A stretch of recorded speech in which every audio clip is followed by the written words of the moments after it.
ಶಬ್ದಗಳನ್ನು ಆಚಾರ್ಯ ಪ್ರಯೋಗ ಮಾಡ್ತಾರೆ.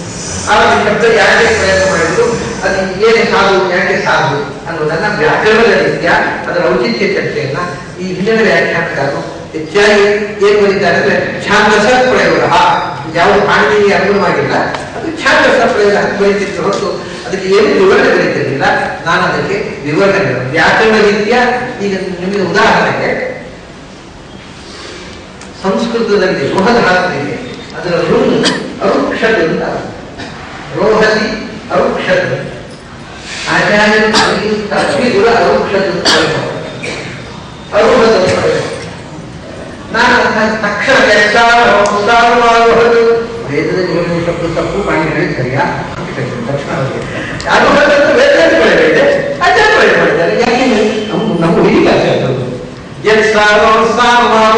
ವೇದದಲ್ಲಿ ಅರುಕ್ಷದಿಲ್ಲ, ಅರುಹದಿರೋದು ಆಚಾರ್ಯ ಇನ್ನು ಅರುಕ್ಷತೆ ಅದು ಕ್ಷ. ಈ ಕ್ಷ ಪ್ರತ್ಯಯ ಬರ್ತದೆ. ಅರುಕ್ಷದು ಆಶ್ಲಿಕ್ಷದು ಶ್ಲಿಷ್ಯತಿ ಮುಂದೆ ಆಶ್ಲಿಕ್ಷದು ಅಂತ ಆಗುತ್ತೆ. ಆಚಾರ್ಯ ಆಶ್ಲಿಕ್ಷದು ಪ್ರಯೋಗ ಮಾಡ್ತಾರೆ. ಇಲ್ಲೆಲ್ಲ ಒಂದು ಆಚಾರ್ಯ ಗ್ರಾಮ ಹೇಳಿದರೆ ಅಕ್ಷರ ಹೆಚ್ಚು ಮಾಡಿದರೆ ಆಧಿಕ್ಯ, ಅಕ್ಷರವನ್ನು ಕಡಿಮೆ ಮಾಡಿದರೆ ಲೋಪ ಮಾಡಿದರೆ ಹ್ರಾಸ ಅರ್ಥ. ಅದರಿಂದ ಆಶ್ಲಿಷದು ವ್ಯಾಕರಣ ಪ್ರಕಾರ ಆಚಾರ್ಯ ಹೇಳಿದ ವ್ಯಾಕರಣದ ಪ್ರಕಾರ ಅದಕ್ಕೆಲ್ಲ ಸೂತ್ರ ನಾನು ಮುಂದೆ ಕೊಡ್ತೇನೆ.